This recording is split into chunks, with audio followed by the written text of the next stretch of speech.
जय श्री राम, जय हनुमान बाबा की। और मैं आपका आज फिर से स्वागत करता हूँ इस संपूर्ण सृष्टि ज्ञान चैनल में। और हम लोग आज बात करने जा रहे हैं कि धूमावती माँ की पूजा करें, और उसमें हम यही बताएंगे कि इसको मतलब किसे करनी नहीं चाहिए और कैसे करनी चाहिए पूजा। तो इसके बारे में चलिए शुरू करते हैं वीडियो। परंतु शुरू करने से पहले जय श्री राम, जय हनुमान बाबा, धूमावती माँ की जय। देखिए, जो धूमावती माँ है उनको सातवीं महाविद्या माना जाता है।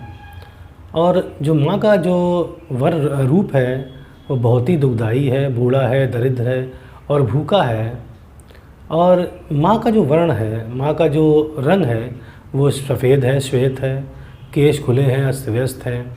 और माँ हमेशा सफ़ेद वस्त्र पहनती हैं क्योंकि यह उनका विधवा रूप है। माँ के दो हाथ हैं, एक हाथ में टोकरी है, दूसरे हाथ में अभय मुद्रा है।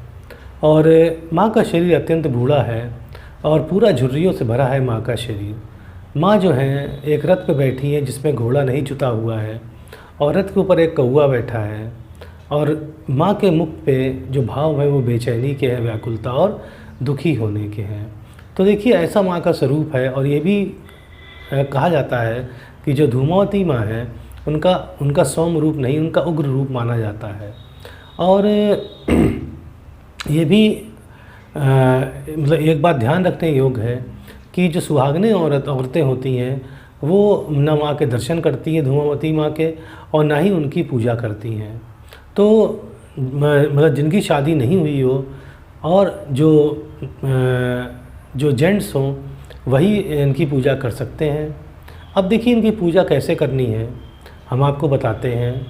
देखिए, हम पहले भी कह चुके हैं कि जो धूमावती माँ है इनकी पूजा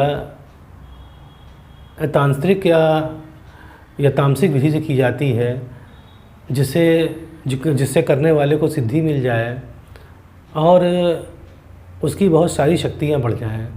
परंतु मेरी राय ये है कि जब भी पूजा करिए तो बस भक्ति रूप में करिए माँ की। इससे क्या होगा कि अगर भक्ति रूप में कोई गलती हो जाएगी या त्रुटि हो जाएगी तो कभी आपके ऊपर कोई बात नहीं आएगी, ना ही आपके परिवार या आपके बच्चों के ऊपर कोई बात आएगी। तो अगर हम माँ धूमावती की पूजा करते हैं तो हम सवेरे नहा धोकर एक सफ़ेद आसन ले लें और सफ़ेद वस्त्र धारण करके हम माँ का आँख बंद करके भी पूजा कर सकते हैं, और माँ की हम माला पे भी पूजा कर सकते हैं। तो सबसे जो उचित हमें लगता है वह यह होता है कि माँ की अगर आप ध्यान करके, आप आँख बंद करके आप उनका मंत्र पढ़ें 10 से 20 मिनट या आधे घंटे आँख बंद करके, तो वो अति उत्तम होता है। क्योंकि आपको कहीं ध्यान कहीं जाता नहीं है। क्योंकि जब आप माला करेंगे तो माला पे ही आपका ध्यान अटका रहेगा कि मेरी कितनी माला हो गई हैं। बहरहाल ये आपके ऊपर है। देखिए, इनका मंत्र ये है ओम ऐं ह्रीं धूम धूम धूमावती है और रीम रीम स्वाहा। ओम ऐं ह्रीं धूम धूम धूमावती है, रीम रीम स्वाहा। देखिए, जो मैं रीम बोलता हूँ वो हाँ में रा लगा है, पर सुनने में वो रीम ही लगता है, इसलिए उसमें कन्फ्यूज, हरी मत बोलिएगा, रीम बोलिएगा। तो इसलिए कन्फ्यूज़ मत होइए। ओम ऐं ह्रीं धूम धूम धूमावती है, रीम रीम स्वाहा। तो ये जो है माँ का मंत्र है। और इस मंत्र को आप आंख बंद करके 10 मिनट या आधे घंटे या 20 मिनट, जैसा भी उचित समझें, इसको मन में पढ़िए या बोल के पढ़ सकते हैं। तो देखिए, धीमे धीमे क्या होगा, आपका मन शांत होने लगेगा, आपके मन में नई ऊर्जा आने लगेगी। और सबसे अच्छी बात यह है कि आपके जो बिगड़े हुए काम हैं वो बनने लगेंगे, जो संबंध आपके बिगड़ गए थे वो जल्दी सुधरने लगेंगे। और एक और, अगर आप माला पे करना चाहते हैं इनकी पूजा तो आप रुद्राक्ष की माला ले लें और कम से कम 2 माला रोज़ करें इस मंत्र की, जो हमने मंत्र आपकी दिया है भी, ओम ऐं ह्रीं धूम धूम धूमावती है, रीम रीम स्वाहा। तो इस मंत्र को आप पढ़ सकते हैं। और दूसरी बात यह है कि अगर आपको चाहे तो गूगल से इनकी फ़ोटो को ही डाउनलोड कर लीजिए माँ की, उसको फ्रेम करवा के आप माँ को जब चाहें तो सफ़ेद फूल चढ़ा सकते हैं और उनको सफ़ेद कपड़े पे उनको एक स्थान दे दीजिए अगर आप चाहें तो।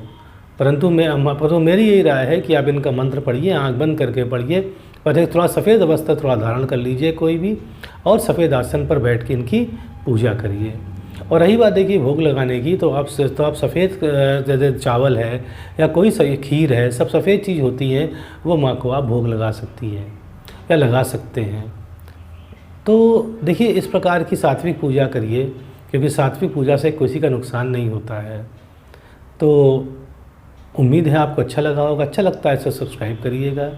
अब मुझे आज्ञा दीजिए। जय श्री राम, जय हनुमान बाबा और जय धूमावती माँ की जय।